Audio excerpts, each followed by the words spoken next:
I'm Kylie, just another Army vet. Welcome to another reaction video. So today's video comes from a channel called Vice News. This is France's War on Terror in Mali. Let's get to it.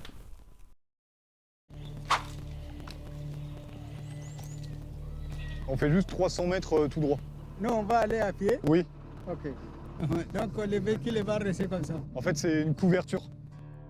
This is the Sahel, a 1 million square mile belt of desert stretching from Mauritania to Eritrea. It's one of the latest fronts in the so-called War on Terror.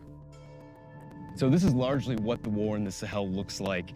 The French are on a mission right now, and they've partnered up with the Malian army. They say this entire area is crawling with al-Qaeda-affiliated militants, but it just looks like a bunch of desert. So quick background information. In 2013 or 2014, there was a coup, and the country of Mali, which is a West African country, got split in half. The northern half has an arid and dry climate and is less populated, and that's where the Islamic militants were based out of, whereas the southern half, that's where most of the population actually lives. At one point, I do know that the old Mali government did ask for international help, including France. I don't know if any other country had boots on the ground, but France definitely sent some units in, as well as the French Foreign Legion. On va ralentir le rythme, de façon à rien rater.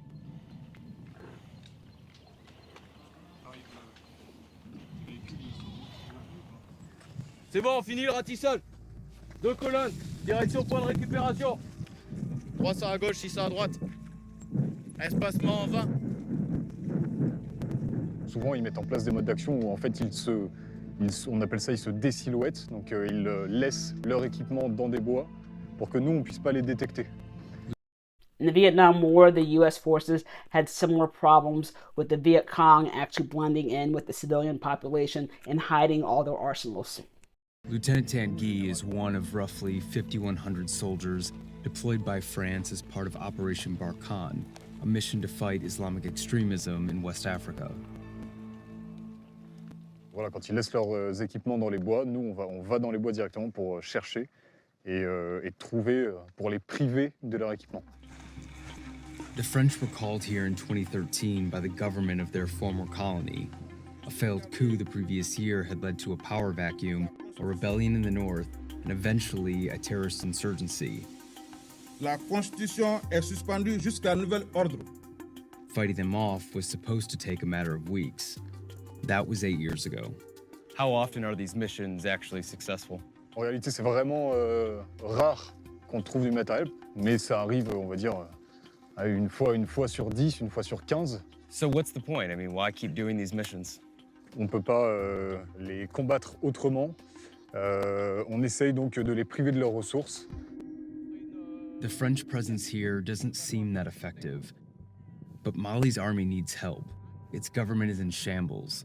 In June, it survived a second military coup in 9 months, and its 5th since 1960. Wow.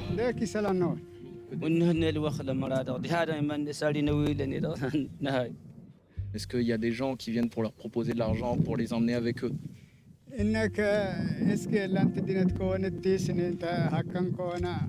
جننا كونك في ناظرف تداوم درسا ما طهرم درسا على تيام وردي سندينا تداغا كنا واد ما نايها كنا ظرف قدنا قتيني لقا ونفدي ساين تاواد خرج ورنا هاتينا وادم فابك وغسن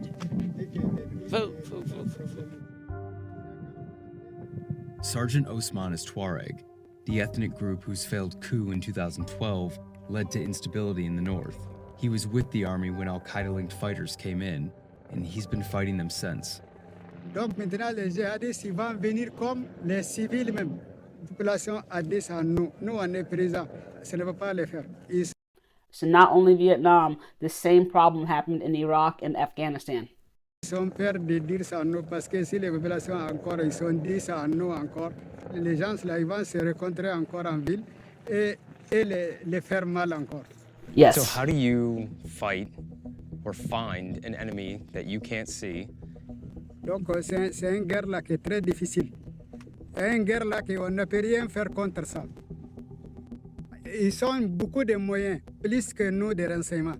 Et les guerres là, c'est le renseignement.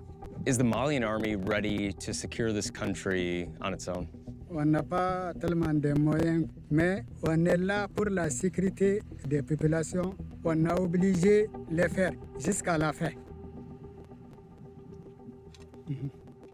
For all the resources the French are pouring into the Sahel, violence is on the rise. In ungoverned stretches of the desert, separate jihadist groups are getting stronger and include both a local al-Qaeda affiliate and the Islamic State of the Greater Sahara. Dans les locaux, et nous on a fait une improvisation classique, peut-être ils sont sûrs, et donc là il est sous nos radars, on n'arrête pas d'augmenter. This plane just landed carrying several wounded Malian soldiers. Their patrol was hit by an IED attack, and they brought them here to this French military base. So most likely he's arriving at what the U.S. Army calls a cache or a combat support hospital. And one benefit about having a cache is that you are actually able to operate on patients, which is a huge thing. I actually was a medic working at a cache in Baghdad from 2005 to 2006.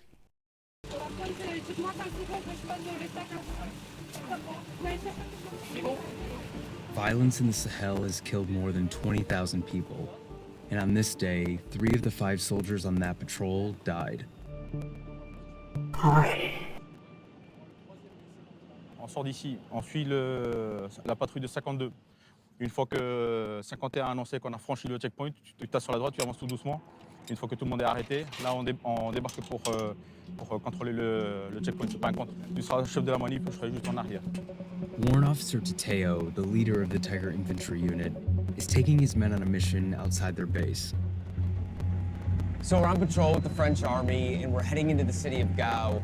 This is a place that they say is extremely vulnerable to terrorist threat, which is why they go in and try to build relationships with the community.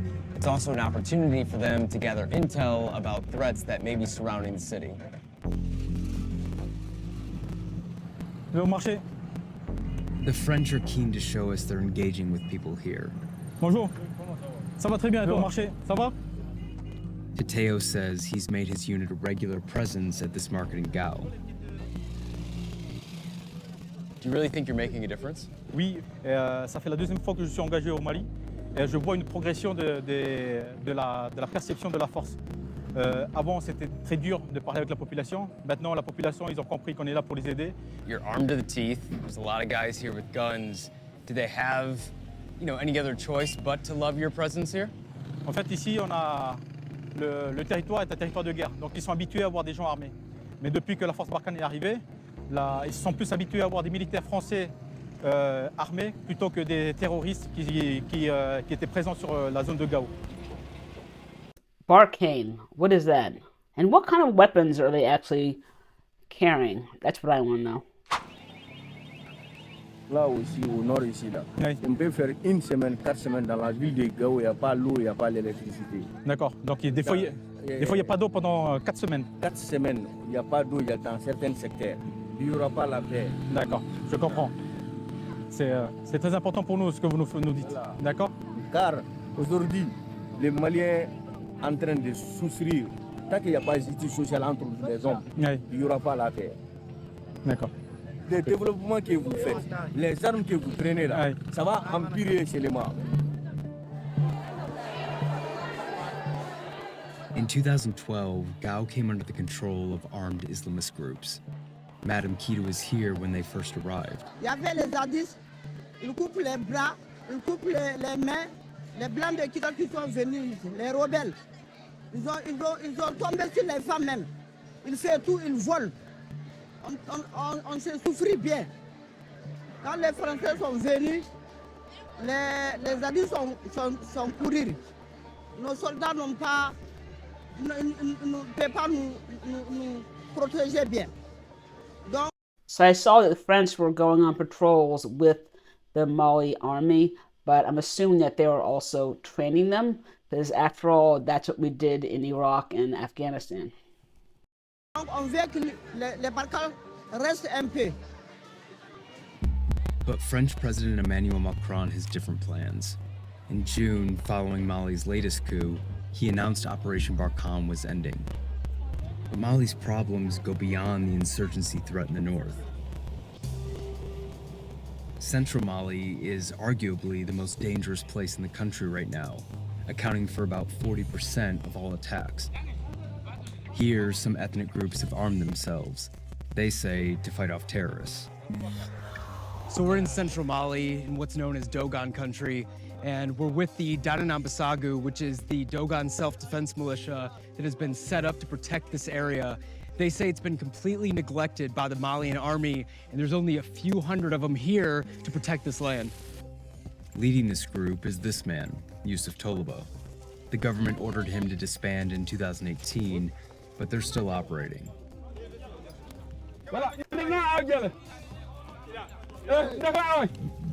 Why is it up to you to defend this land? Why isn't the government helping you?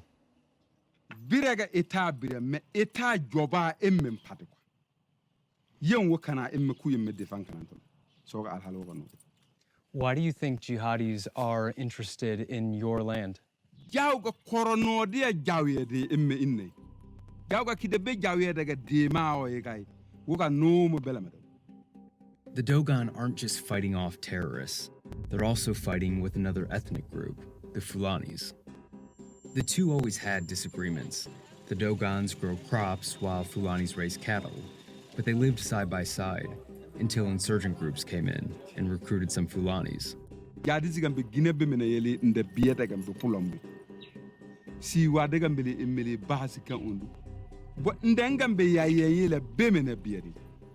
You know, the Dogon self-defense militias have been accused of going after Fulanis and committing some pretty horrendous acts of violence, massacres, killing hundreds of people. Do you deny that and you and your men are responsible for that?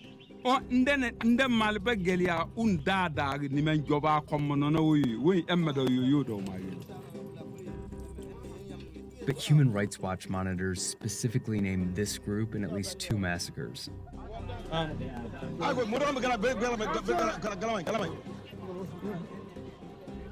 On the morning of March 23, 2019, Malian officials say Toliba's militia went into a nearby Fulani village, Ogusagu, and killed 134 people. When it was over, they burned the place down. You don't think you and your men are responsible for that? How do you deny that? Midannana kona ya Ogusagu jogo ga tuyelim. Mi ko sirisela. Damma nyang kundadim. Damma nyang kundadim pe dogon jonu wa. Nda min selimeni yele kan Ogusagu. Nene e hakili en Ogusagu ga mi jogoma.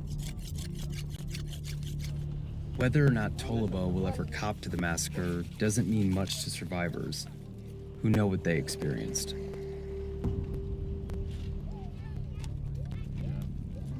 Aminata was asleep next to her mom in Ogusagu when they heard the gunfire. They tried to escape but couldn't, and Aminata was shot in the leg.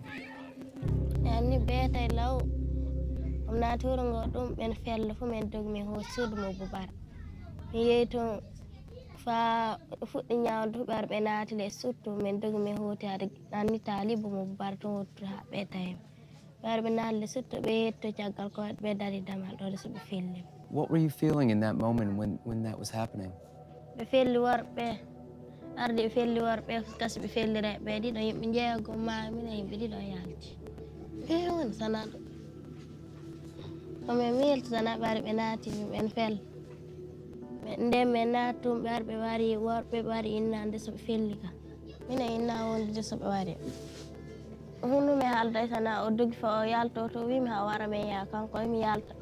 So she was trying to save you. She didn't want you to get hurt. The people that came to hurt the people in your village, what did they look like?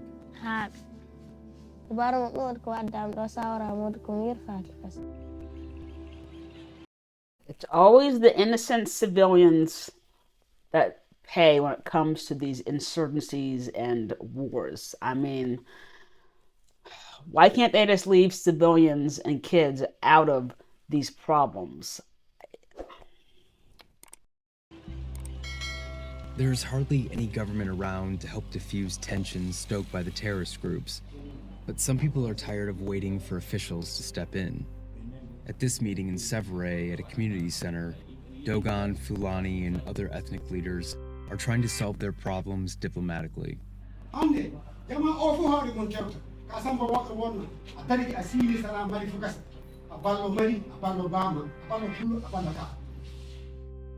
So why have you both agreed to come here today? On a assez réfléchi longuement, on a vu que rien ne sert ce conflit. Can you explain to me what the biggest challenges are or the biggest disputes between Fulani and Dogon? Il faut que les Dogons acceptent que les Peuls reviennent, que les Peuls acceptent que les Dogons reviennent. Il faut que Peuls et Dogons se pardonnent mutuellement. Parce que chacun a eu sa part dans ce conflit-là. These small regional efforts towards reconciliation are a step in the right direction. But even if the Dogon and the Fulani achieve peace, there's still the fight against armed militants. And regardless of how ineffective the French fight has been, there's little hope the government can do better without them.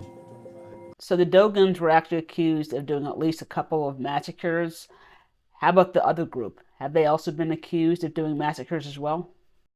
Correct me if I'm wrong, but the three big issues here are that Fulani are alleged to support jihadism here in Mali, and the Dogon have created these self-defense militias that have, summarily killed Fulanis, and the Malian government is not doing anything about securing central Mali. C'est ce qui a fait tout ça là. C'est en présence de l'armée que les gens ont été tués en masse. L'armée était là, mais elle ne l'a pas fait et la situation a empiré jusqu'à aujourd'hui. Mais ça ne relève pas de notre compétence. L'idéal, c'est de vraiment trouver une négociation pour l'ensemble du territoire. Nous sommes obligés de vivre ensemble. Les Dogons ne peuvent pas faire partir les Peuls indéfiniment. Comme les Peuls aussi ne peuvent pas faire partir les Dogons. Parce que la terre là appartient à chacun de nous.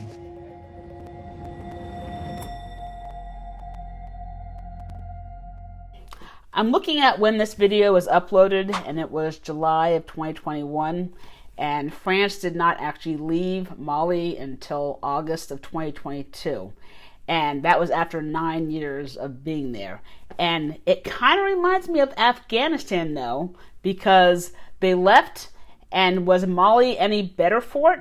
Not really, because the country is having the exact same problems as it did 10, 15 years ago. The government is still unstable. They still have these insurgencies, and there's still potential coups that are trying to happen. Anyway, thank you guys for watching. I have a video here you might like on the French Foreign Legion. And if you want to help the channel out, could we use a like, a sub, a share, or thanks?